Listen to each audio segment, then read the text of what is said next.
Good afternoon, everybody. Yesterday was a historic day. The comprehensive long-term deal that we achieved with our allies and partners to prevent Iran from obtaining a nuclear weapon represents a powerful display of American leadership and diplomacy.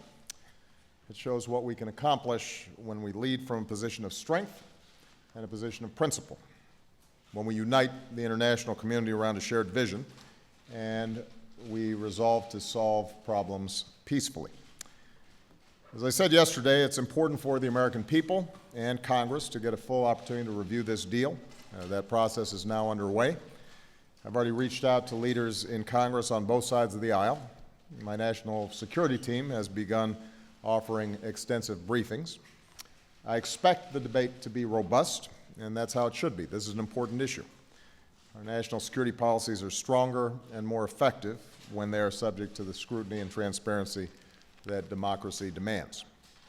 And as I said yesterday, the details of this deal matter very much. That's why our team worked so hard for so long to get the details right. At the same time, as this debate unfolds, I hope we don't lose sight of the larger picture, the opportunity that this agreement represents. As we go forward, it's important for everybody to remember the alternative and the fundamental choice that this moment represents. With this deal, we cut off every single one of Iran's pathways to a nuclear program, a nuclear weapons program. And Iran's nuclear program will be under severe limits for many years. Without a deal, those pathways remain open. There would be no limits to Iran's nuclear program, and Iran could move closer to a nuclear bomb.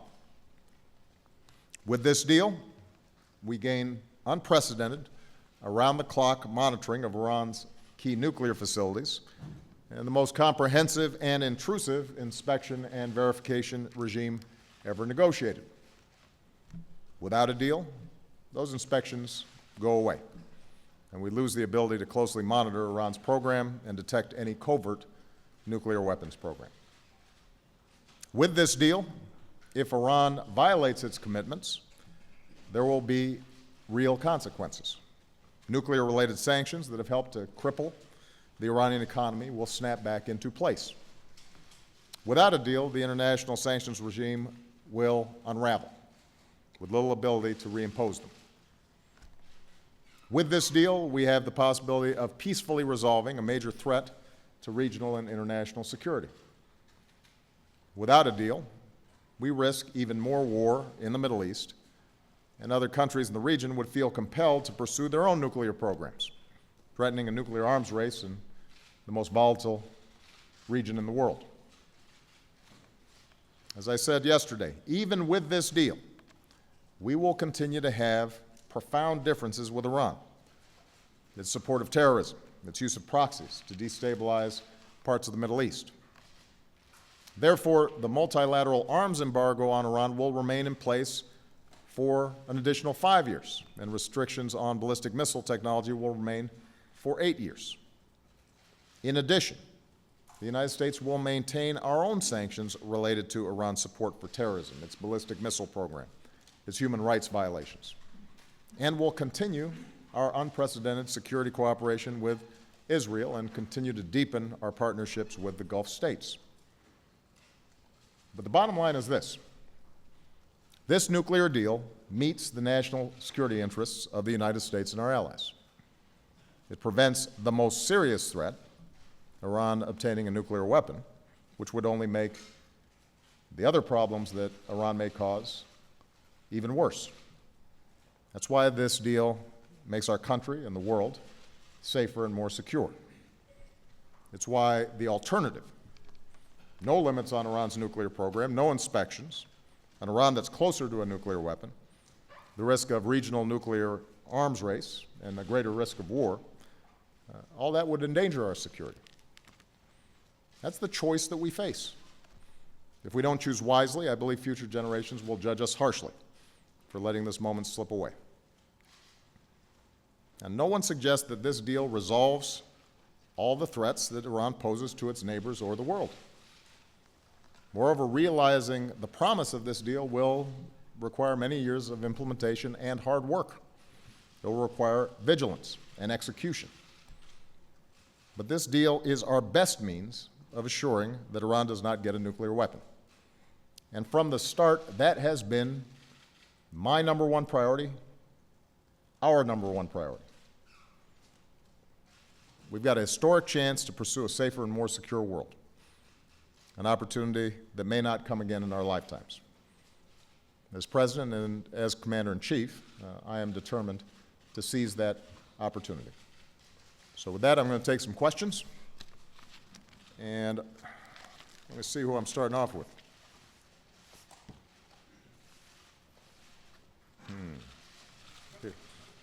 Here you go, I got it. Andrew Beatty, AFP. Thank you, Mr. President. Yesterday, you said the deal offered a chance at a new direction in relations with Iran. What steps will you take to enable a more moderate Iran? And does this deal allow you to more forcefully counter Iran's destabilizing actions in the region, quite aside from the nuclear question? Thank you. Andrew, if you don't mind, just because I suspect that there's going to be a common set of questions that are touched on. I promise I will get to your question, but I want to start off just by stepping back and reminding folks of what is at stake here. And I already did in my opening statement, but I just want to reiterate it because I've heard already some of the objections to the deal. The starting premise of our strategy with respect to Iran has been that it would be a grave threat to the United States and to our allies if they obtained a nuclear weapon.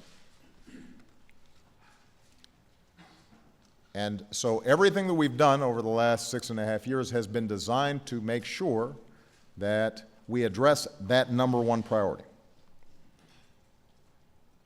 That's what the sanctions regime was all about. That's how we were able to mobilize the international community, including some folks that we are not particularly close to abide by these sanctions. That's how these crippling sanctions came about, was because we were able to gain global consensus that Iran having a nuclear weapon would be a problem for everybody. That's the reason that Iran's accounts got frozen and they were not able to get money for the oil sales that they've made. That's the reason that they had problems operating with respect to international commerce, because we built that international consensus around this very specific, narrow but profound issue: the possibility of Iran getting a nuclear weapon. And by the way, that was not simply my priority. If you look back at all the debates that have taken place over the last 5-6 years, this has been a Democratic priority, this has been a Republican priority, this has been Prime Minister Netanyahu's priority. It's been our Gulf allies' priority, is making sure Iran does not get a nuclear weapon.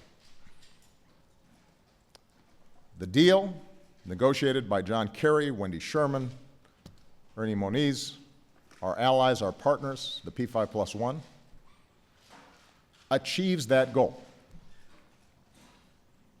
It achieves our top priority, making sure that Iran does not get a nuclear weapon.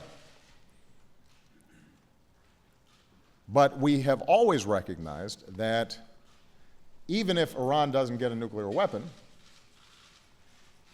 Iran still poses challenges to our interests and our values, both in the region and around the world. So, when this deal gets implemented, we know that we will have dismantled the immediate concerns around Iran's nuclear program. We will have brought their stockpiles down to 98%. We will have significantly reduced the number of centrifuges that they operate. We will have installed an unprecedented inspections regime, and that will remain in place not just for 10 years, but for example, on the stockpiles, will continue to 15 years.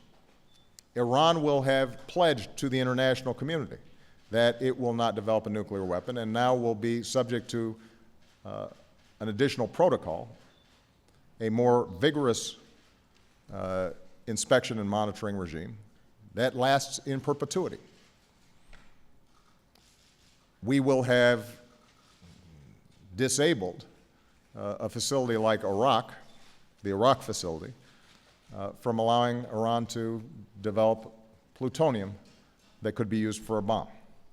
We will have greatly reduced the stockpile of uranium that's enriched, and we will have put in place inspections along the entire supply chain so that if uranium was diverted into a covert program, we would catch it. So I can say with confidence, but more importantly, nuclear experts can say with confidence, that Iran will not be in a position to develop a nuclear bomb. We will have met our number one priority. Now, we'll still have problems with Iran's sponsorship of terrorism. Its funding of proxies like Hezbollah that threaten Israel and threaten the region. The destabilizing activities that they're engaging in, including in places like Yemen. And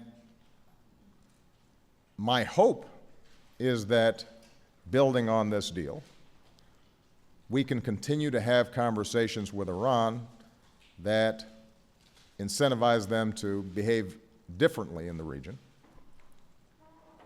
to be less aggressive, less hostile, more cooperative, to operate the way we expect nations in the international community to behave. But we're not counting on it. So this deal is not contingent on Iran changing its behavior. It's not contingent on Iran suddenly operating like a liberal democracy. It solves one particular problem, which is making sure they don't have a bomb.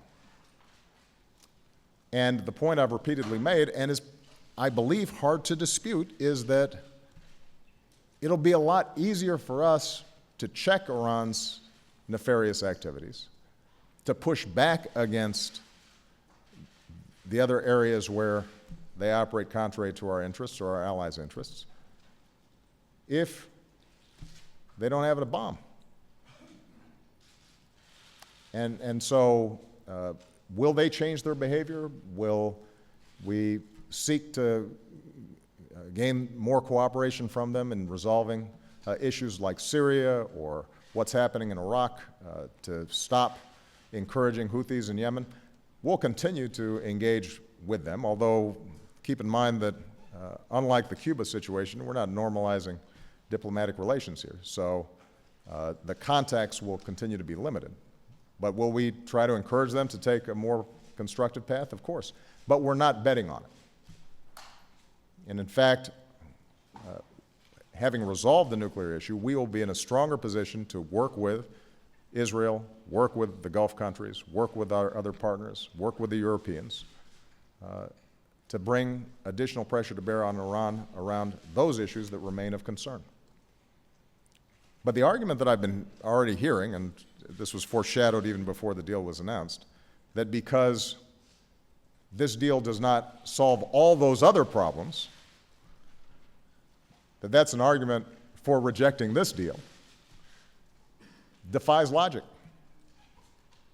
It makes no sense.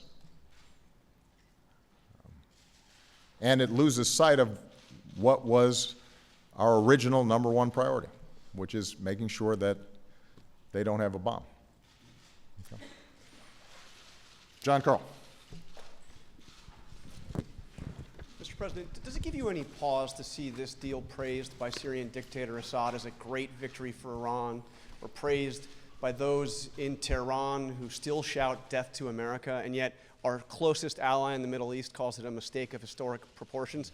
And here in Congress, it looks like a large majority will vote to reject this deal. I know you can veto that rejection, but do you have any concerns about seeing a majority of the people's representatives in Congress saying that this is a bad deal? And if I can just ask you a quick political question, a very quick John, one. I think, Donald- let me answer the question that you asked. It does not give me pause that Mr. Assad or others in Tehran may be trying to spin the deal in a way that they think is favorable to what their constituencies want to hear. That's what politicians do. And that's been the case throughout. I mean, you'll recall that during the course of these negotiations over the last couple of months, every time the supreme leader or somebody tweeted something out, for some reason we all bought into the notion, well, the Obama administration must be giving this or capitulating to that. Well, now we have a document, so you can see what the deal is. We don't have to speculate. We don't have to engage in spin. You can just read what it says and what is required. And nobody has disputed that as a consequence of this agreement, Iran has to drastically reduce its stockpiles of uranium, is cut off from plutonium. The Fordow facility that is underground is converted, that we have an unprecedented inspections regime, that we have snapback provisions if they cheat. Yeah, the facts are the facts. And I'm not concerned about what others say about it. Now, with respect to Congress,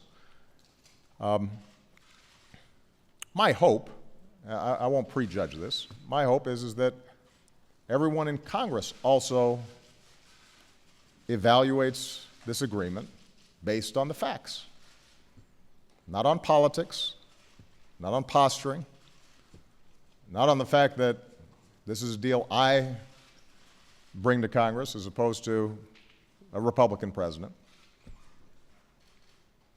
not based on lobbying, but based on what's in the national interest of the United States of America.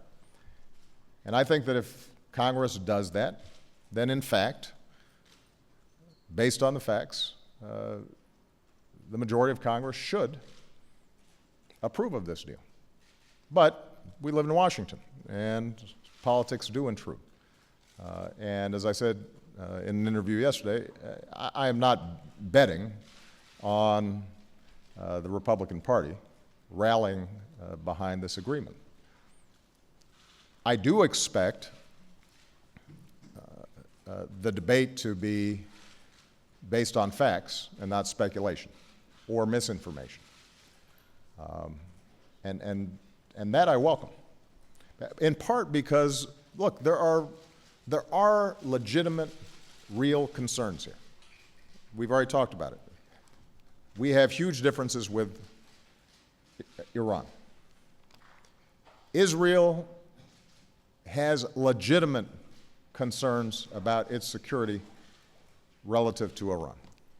I mean, you have a large country with a significant military that has proclaimed that Israel shouldn't exist, that has denied the Holocaust, that has financed Hezbollah, and as a consequence, there are missiles that are pointed towards Tel Aviv. And so I think there are very good reasons why Israelis are nervous about Iran's position in the world generally. And I've said this to Prime Minister Netanyahu, I've said it directly to the Israeli people. But what I've also said is that all those threats are compounded if Iran gets a nuclear weapon. And for all the objections of Prime Minister Netanyahu, or for that matter, some of the Republican leadership that's already spoken, none of them have presented to me or the American people a better alternative. I'm hearing a lot of talking points being repeated about this is a bad deal. This is a historically bad deal. This will threaten Israel and threaten the world and threaten the United States. I mean, there's been a lot of that. What I haven't heard is what is your preferred alternative? If 99% of the world community and the majority of nuclear experts look at this thing and they say, this will prevent Iran from getting a nuclear bomb, and you are arguing either that it does not, or that even if it does, it's temporary, or that because they're going to get a windfall of their accounts being unfrozen, that they'll cause more problems, then you should have some alternative to present. And I haven't heard that. And the reason is because there really are only two alternatives here. Either the issue of Iran obtaining a nuclear weapon is resolved diplomatically through a negotiation, or it's resolved through force, through war. Those are the options. Now, you'll hear some critics say, well, we could have negotiated a better deal. Okay, what does that mean? I think the suggestion among a lot of the critics has been that a better deal, an acceptable deal, would be one in which Iran has no nuclear capacity at all, peaceful or otherwise. The problem with that position is that there is nobody who thinks that Iran would or could ever accept that, and the international community does not take the view that Iran can't have a peaceful nuclear program. They agree with us that Iran cannot have a nuclear weapon. And so we don't have diplomatic leverage to eliminate every vestige of a peaceful nuclear program in Iran. What we do have the leverage to do is to make sure they don't have a weapon. That's exactly what we've done. To go back to Congress, I challenge those who are objecting to this agreement, number one, to read the agreement before they comment on it. Number two, to explain specifically where it is that they think this agreement does not prevent Iran from getting a nuclear weapon, and why they're right and people like Ernie Moniz, who's an MIT nuclear physicist and an expert in these issues, is wrong, why the rest of the world is wrong, and then present an alternative. And if the alternative is that we should bring Iran to heel through military force, then those critics should say so. And that will be an honest debate. All right. Mr. President, if I can, Prime Minister Netanyahu said that you have a situation where Iran can delay 24 days before giving access to military facilities. I'm happy to. That's a good example. So let's take the issue of 24 days. This has been, I think, swirling today, the notion that this is insufficient in terms of inspections. Now, keep in mind, first of all, that we'll have 24/7 inspections of declared nuclear facilities. Fordow, Natanz, Arak, their uranium mines, facilities that are known to produce centrifuges, parts. That entire infrastructure that we know about, we will have sophisticated 24/7 monitoring of those facilities. Okay? So then the issue is, what if they try to develop a covert program? Now, one of the advantages of having inspections across the entire production chain is that it makes it very difficult to set up a covert program.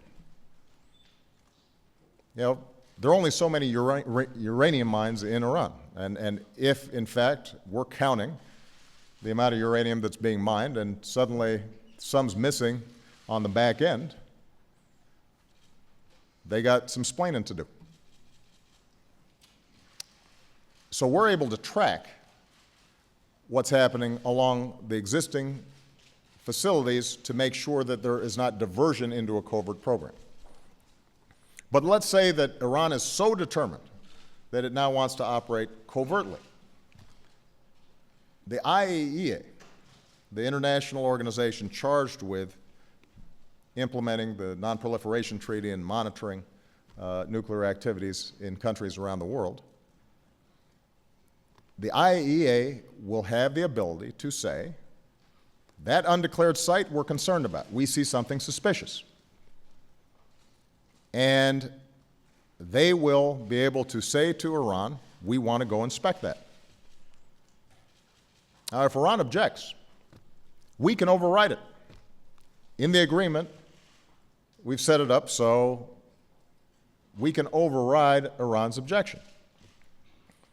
And we don't need Russia or China in order for us to get that override.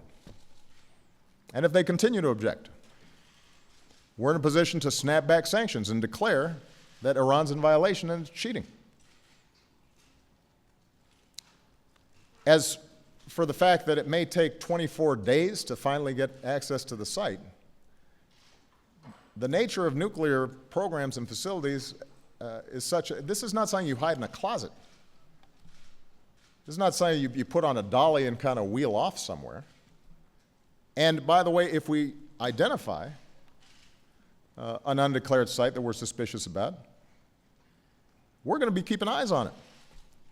So we're going to be monitoring what the activity is, and that's going to be something that will be evidence if we think that some funny business was going on there, that we can then present to the international community. So we'll be monitoring that entire time. And, by the way, if there is nuclear material on that site, your high school physics will remind us that that leaves a trace. And so we'll know that, in fact, there was a violation of the agreement. So the point is, Jonathan, that this is the most vigorous inspection and verification regime by far that has ever been negotiated. Is it possible that Iran decides to try to cheat despite having this entire inspection and verification mechanism? It's possible. But if it does, first of all, we've built in a one-year breakout time, which gives us a year to respond forcefully. And we've built in a snapback provision so we don't have to go through lengthy negotiations with the UN to put the sanctions right back in place. And so really the only argument you can make against the verification and inspection mechanism that we've put forward is that Iran is so intent on obtaining a nuclear weapon that no inspection regime and no verification mechanism would be sufficient, because they'd find some way to get around it because they're untrustworthy. And if that's your view, then we go back to the choice that you have to make earlier. That means, presumably, that you can't negotiate. And what you're really saying is that you've got to apply military force to guarantee that they don't have a nuclear program. And if somebody wants to make that debate, whether it's the Republican leadership or Prime Minister Netanyahu or the Israeli ambassador or others, they're free to make it, but it's not persuasive. Carol Lee. Thank you, Mr. President. I want to ask you about the arms and ballistic missile embargo. Why did you agree to lift those, even with the 5 and 8 year durations? Right. It's obviously emerging as a sticking point on the Hill. And are you concerned that arms to Iran will go to Hezbollah or Hamas? And is there anything that you or a future president can do to stop that? And if you don't mind, wanted to see if you could step back a little bit. And when you look at this Iran deal and all the other issues and unrest that's happening in the Middle East, what kind of Middle East do you want to leave when you leave the White House in a year and a half? Sure. So the issue of the arms embargo on ballistic missiles is of real concern to us, has been of real concern to us. And it is in the national security interests of the United States to prevent Iran from sending weapons to Hezbollah, for example, or sending weapons to the Houthis in Yemen that accelerate a civil war there. We have a number of mechanisms under international law that gives us authority to interdict arms shipments by Iran. One of those mechanisms is the UN Security Resolution related to Iran's nuclear program. Essentially, Iran was sanctioned because of what had happened at Fordow, its unwillingness to comply with previous UN security resolutions about their nuclear program. And as part of the package of sanctions that was slapped on them, the issue of arms and ballistic missiles were included. Now, under the terms of the original UN resolution, the fact is that once an agreement was arrived at that gave the international community assurance Iran didn't have a nuclear weapon, you could argue, just looking at the text, that those arms and ballistic missiles prohibitions should immediately go away. But what I said to our negotiators was, given that Iran has breached trust and the uncertainty of our allies in the region about Iran's activities, let's press for a longer extension of the arms embargo and the ballistic missile prohibitions. And we got that. We got 5 years in which, under this new agreement, arms coming in and out of Iran are prohibited, and we got 8 years with respect to ballistic missiles. But part of the reason why we were willing to extend it only for 5, let's say, as opposed to a longer period of time, is because we have other UN resolutions that prohibit arms sales by Iran to organizations like Hezbollah. We have other UN resolutions and multilateral agreements that give us authority to interdict arms shipments from Iran throughout the region. And so we've had belts and suspenders and buttons, a whole bunch of different legal authorities. These legal authorities under the nuclear program may lapse after 5 or 8 years, but we'll still be in possession of other legal authorities that allow us to interdict those arms.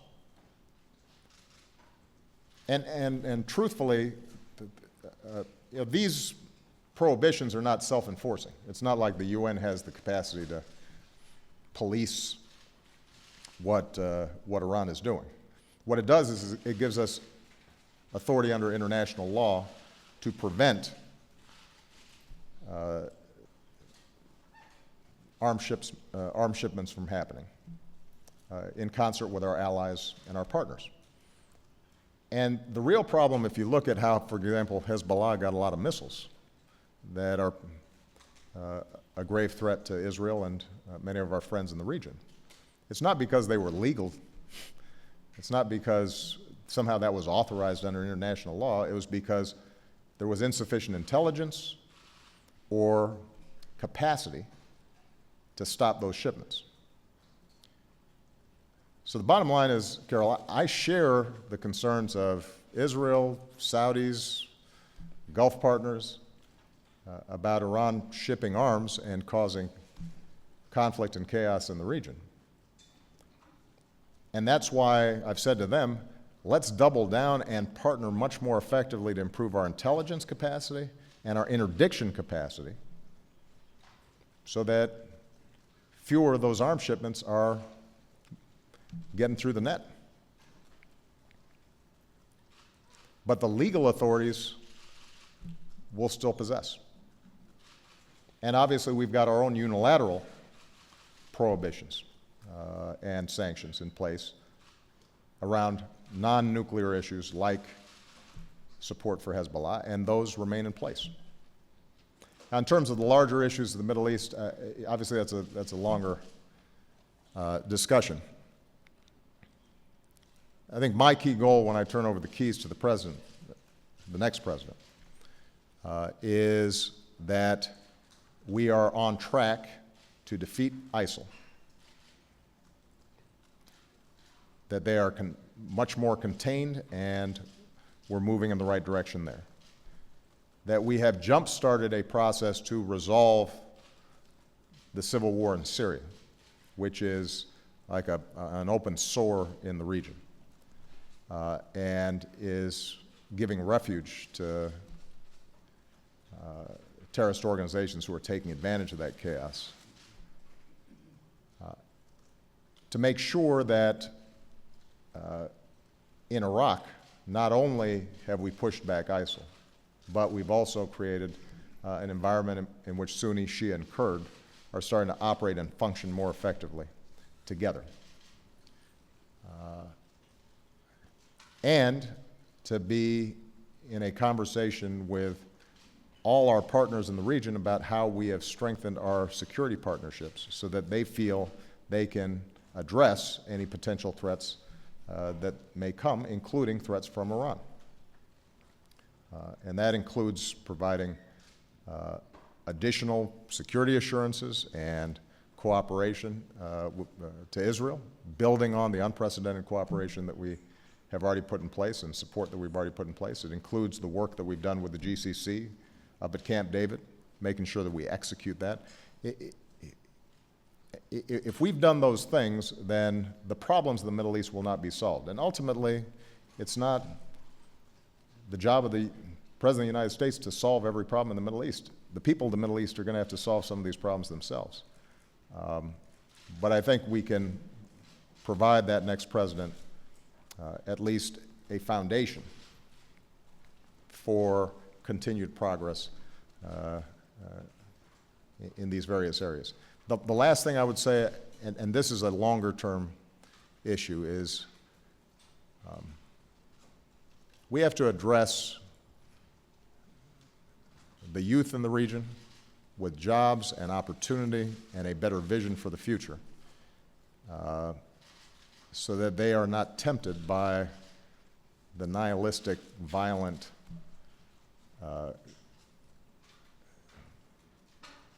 dead end that organizations like ISIL offer.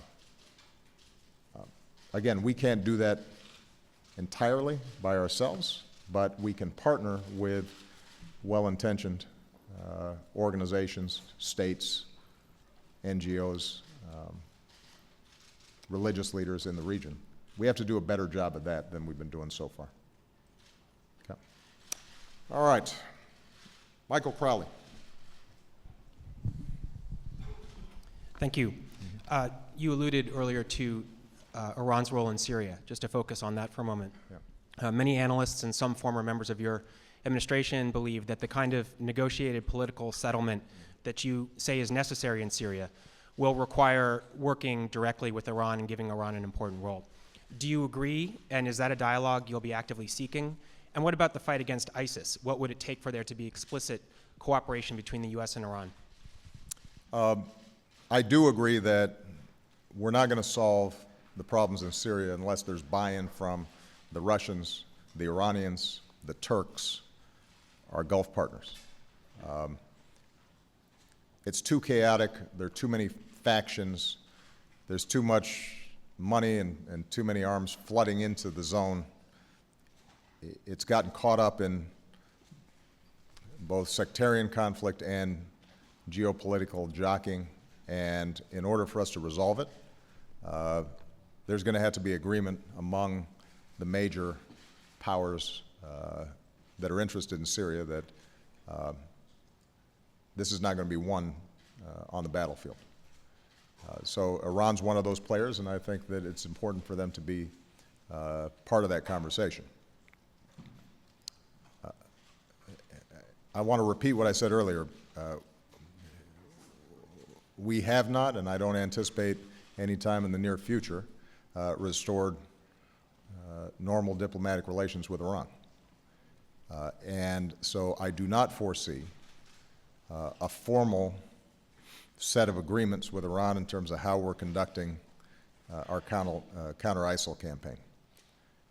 But clearly, Iran has influence in Iraq. Iraq has a majority Shia population.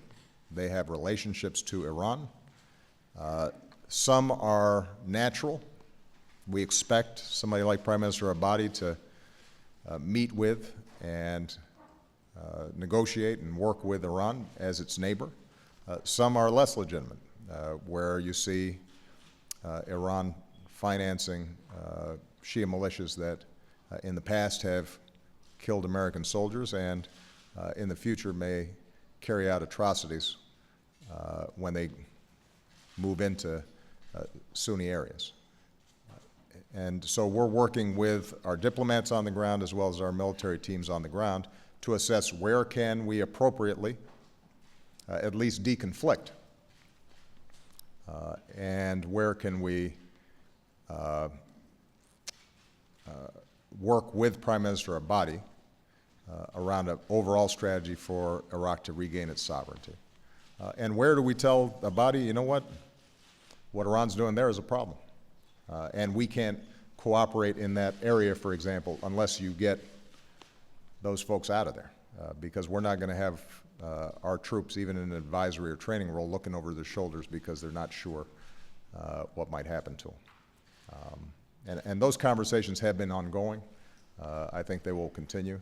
The one thing you can count on is that any work that the U.S. government does or the U.S. military does in Iraq with other partners on the ground is premised on the idea that they are reporting to under the chain of command of the Iraqi government and Iraqi security forces. If we don't have confidence that ultimately Abadi is directing those soldiers, then it's tough for us to have any kind of direct relationship. Okay. Major Garrett.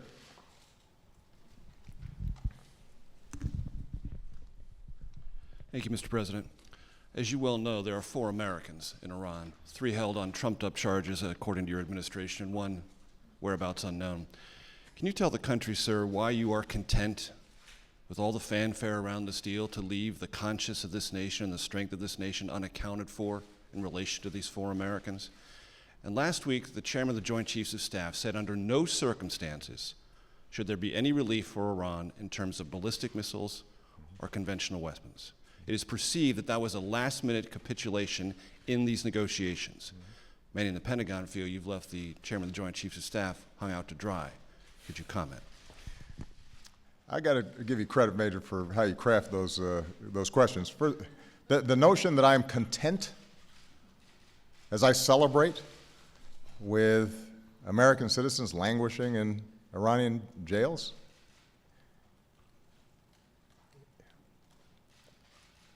Major, that's nonsense.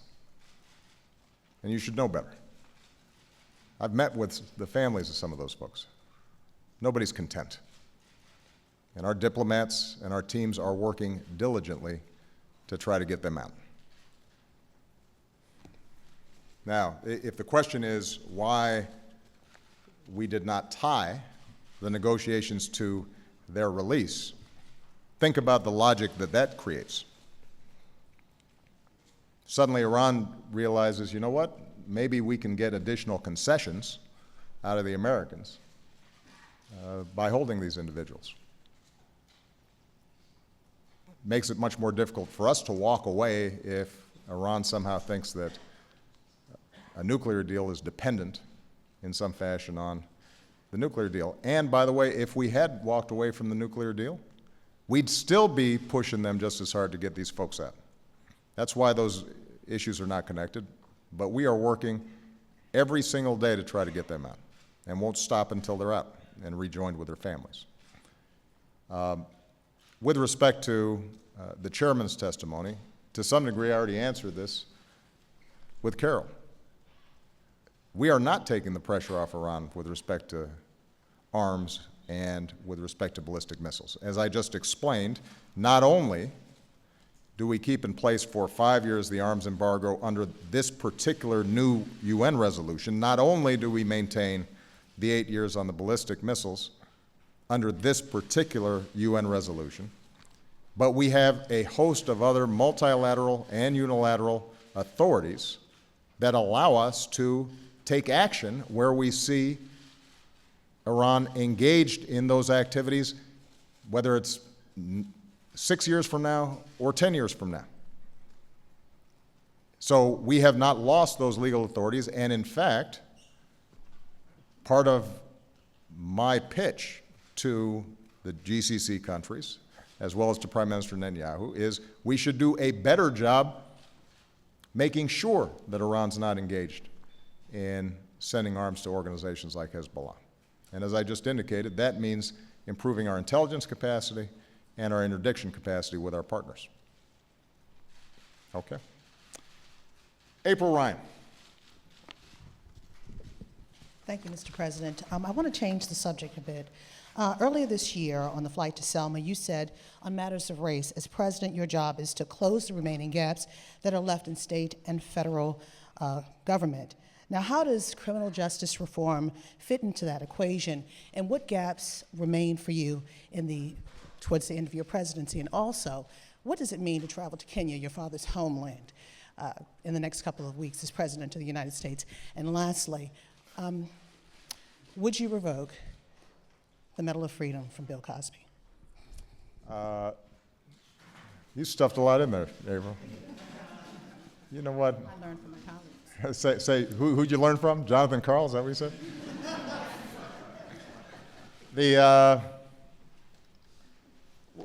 On criminal justice reform, obviously I gave a lengthy speech yesterday, but this is something that I've been thinking about a lot.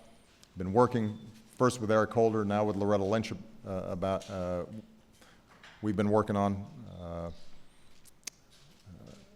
along with other prosecutors of the U.S. Attorney's Office. It's an outgrowth of the task force that we put together post-Ferguson and the Garner case in New York. And I don't think that the criminal justice system is obviously the sole source of racial tension in this country, or the key institution to resolving the opportunity gap. But I think it is a part of the broader set of challenges that we face in creating a more perfect union. And the good news is that this is one of those rare issues where we've got some Republican and Democratic interest, as well as federal, state, and local interest in solving the problem.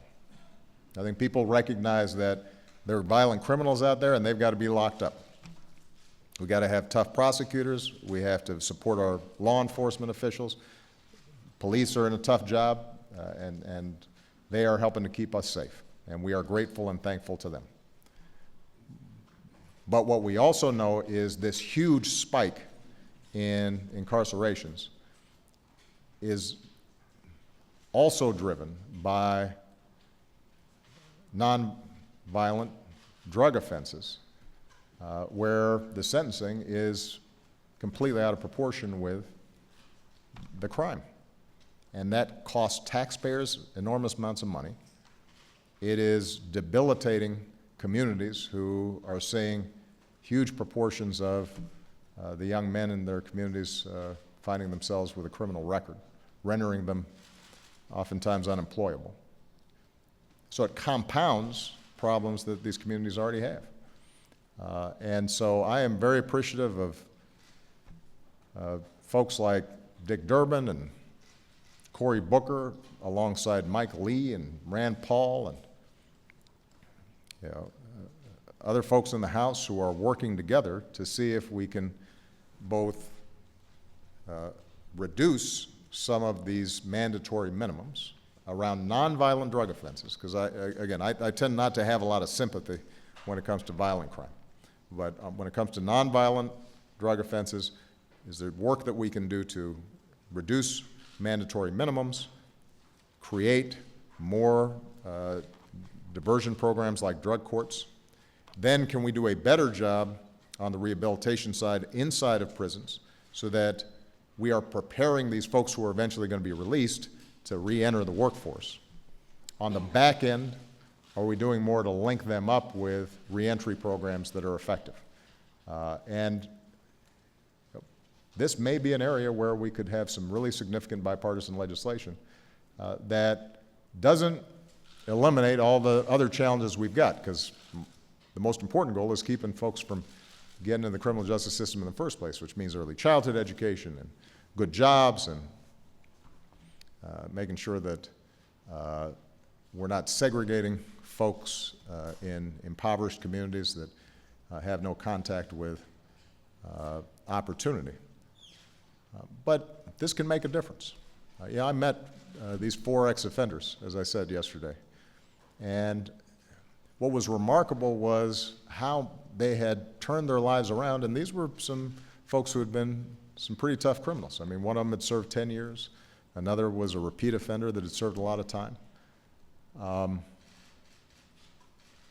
And in each instance, somebody intervened at some point in their lives, once they had already been in the criminal justice system, once they had already gotten in trouble, and said, you know what, I think you can live a different way, and I'm willing to help you. And that one person, an art teacher or a GED teacher or somebody who's willing to offer a guy a job. I want to give a shout out to 5 guys, because one of the guys there was an ex-felon, and 5 guys gave him a job. And he ended up becoming a manager at the store and was able to completely turn his life around. But the point was, somebody reached out to that person, gave him a chance. And so part of our question should be, how about somebody reaching out to these guys when they're 10 or 11 or 12 or 8, as opposed to waiting until they've already gone through a criminal justice program? That's part of why we're doing My Brother's Keeper. But this is an area where I feel modestly optimistic. I think in the meantime, we got to stay on top of keeping the crime rate down, because part of the reason I think there's a conversation taking place is violent crime has significantly dropped. Last year, we saw both incarcerations and the crime rate drop. And this can always turn if we start seeing renewed problems in terms of violent crime. And there's parts of the country where violent crime is still a real problem, including my hometown of Chicago and in Baltimore. And part of what I've asked Attorney General Lynch to do is to figure out how can we refocus attention. If we're going to do a package of criminal justice reforms, part of it would be actually having a greater police presence and more law enforcement in the communities that are really getting hit hard and haven't seen some of the drops in violent crime that we've seen in places like Manhattan, for example. With respect to the visit to Kenya, it's obviously something I'm looking forward to. I'll be honest with you. Visiting Kenya as a private citizen is probably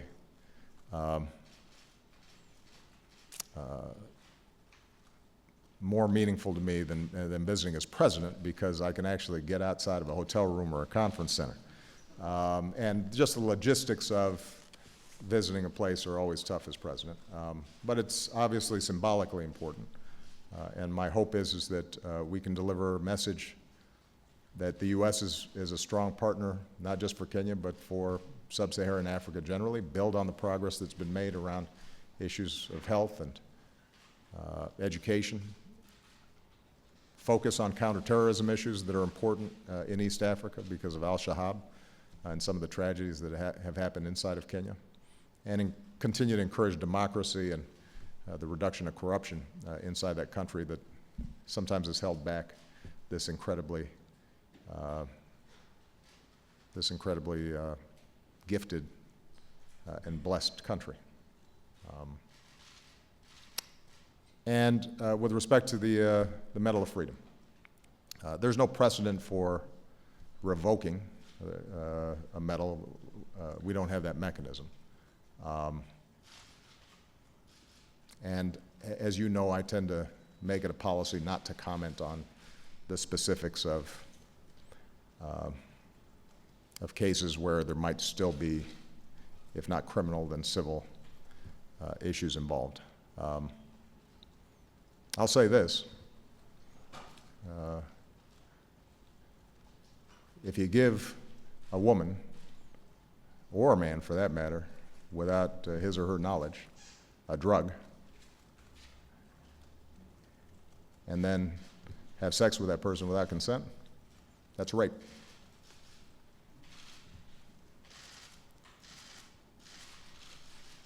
And I think this country, any civilized country, should have no tolerance for rape. All right. Have we exhausted Iran questions here? I think there's a helicopter that's coming, but I really am enjoying this Iran debate. Topics that may not have been touched upon, criticisms that you've heard that I did not answer. Go ahead. I know Josh is getting a little stressed here, but I just want to make sure that we're not leaving any stones unturned here. Go ahead. Yeah, thanks, Mr. President. I'll be brief. The argument is made that Iran now has a cash windfall, billions to spend. Yeah. Your people seem confident they're going to spend it at home. Why are you confident they're not going to spend it on arming Hezbollah, arming Bashar al-Assad, et cetera? I think that's a great question, and I'm glad you brought it up. I think it is a mistake to characterize our belief that they will just spend it on daycare centers and roads and paying down debt. We think that they have to do some of that because Rouhani was elected specifically on the premise of improving the economic situation inside of Iran. That economy has tanked since we imposed sanctions. So the notion that they're just immediately going to turn over $100 billion to the IRGC or the Quds Force, I think runs contrary to all the intelligence that we've seen and the commitments that the Iranian government has made. Do we think that with the sanctions coming down, that Iran will have some additional resources for its military and for some of the activities in the region that are a threat to us and a threat to our allies? I think that is a likelihood that they've got some additional resources. Do I think it's a game changer for them? No. They are currently supporting Hezbollah, and there is a ceiling, a pace at which they could support Hezbollah even more, particularly in the chaos that's taking place in Syria. So can they potentially try to get more assistance there? Yes. Should we put more resources into blocking them from getting that assistance to Hezbollah? Yes. Is the incremental additional money that they've got to try to destabilize the region or send to their proxies, is that more important than preventing Iran from getting a nuclear weapon? No. Right? So I think, again, this is a matter of us making a determination of what is our priority. The other problem with the argument that folks have been making about, oh, this is a windfall, and suddenly Iran's flush with cash and they're going to take over the world. And I say that not tongue-in-cheek, because if you look at some of the statements by some of our critics, you would think that Iran is, in fact, going to take over the world as a consequence of this deal, which I think would be news to the Iranians.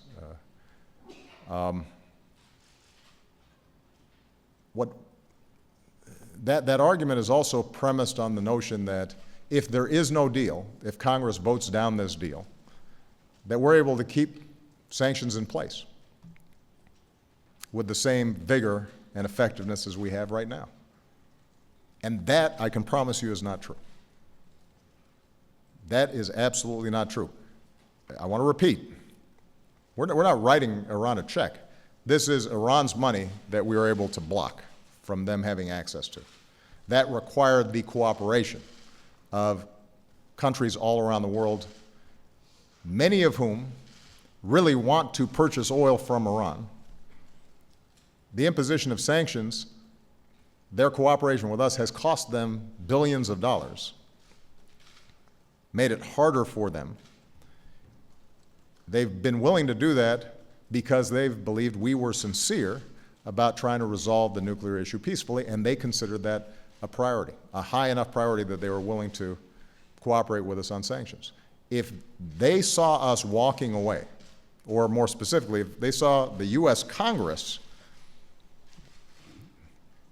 effectively vetoing the judgment of 99% of the world community that this is a deal that resolves the Iranian weapons program, nuclear weapons program, in a equitable way,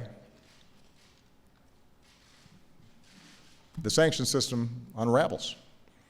And so we could still maintain some of our unilateral sanctions, but it would be far less effective, as it was before we were able to put together these multilateral sanctions. So maybe they don't get $100 billion, maybe they get 60 or 70 instead. The price for that we've paid is that now Iran is pursuing a nuclear weapon. We have no inspectors on the ground. We don't know what's going on. They're still getting some cash windfall. We've lost credibility in the eyes of the world. We will have effectively united Iran and divided ourselves from our allies. A terrible position to be in. Okay. I'm just going to look. I made some notes about any of the arguments, the other arguments that I've heard here. Okay, yeah, that's a good one. The notion. Right. Well, so let's address this issue of because that's the other big argument that's been made. All right, let's assume that the deal holds for 10 years. Iran doesn't cheat. Now, at the end of 10 years, some of the restrictions have been lifted, although, remember, others have stayed in place for 15 years. So, for example, they've still got to keep their stockpiles at a minimal level for 15 years. The inspections don't go away. Those are still in place 15, 20 years from now. Their commitment under the Non-Proliferation Treaty does not go away. That's still in place. The additional protocol that they have to sign up for under this deal, which requires a more extensive inspection and verification mechanism, that stays in place. So there's no scenario in which a U.S. president is not in a stronger position 12, 13, 15 years from now, if in fact Iran decided at that point they still wanted to get a nuclear weapon. Keep in mind, we will have maintained a one-year breakout time. We will have rolled back their program, frozen their facilities, kept them under severe restrictions, had observers. They will have made international commitments supported by countries around the world. And hold on a second. And if at that point they finally decided, you know what, we're going to cheat, or not even cheat. At that point they decide openly, we're now pursuing a nuclear weapon. They're still in violation of this deal and the commitments they've made internationally. And so we are still in a position to mobilize the world community to say, no, you can't have a nuclear weapon. And they're not in a stronger position to get a nuclear weapon at that point. They're in a weaker position than they are today. And by the way, we haven't given away any of our military capabilities. We're not in a weaker position to respond. So even if everything the critics were saying was true, that at the end of 10 years or 12 years or 15 years, Iran now is in a position to decide it wants a nuclear weapon, that they're at a breakout point. They won't be at a breakout point that is more dangerous than the breakout point they're in right now. They won't be at a breakout point that is shorter than the one that exists today.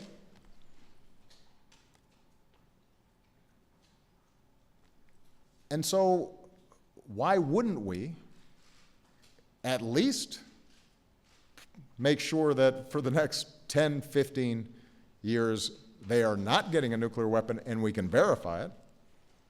And afterwards, if they decide, if they've changed their mind, we are then much more knowledgeable about what their capabilities are, much more knowledgeable about what their program is, and still in a position to take whatever actions we would take today. None of this is holding out hope that they'll change their behavior. No. Be different 10 years. No, look, I'm always hopeful that behavior may change for the sake of the Iranian people as well as people in the region.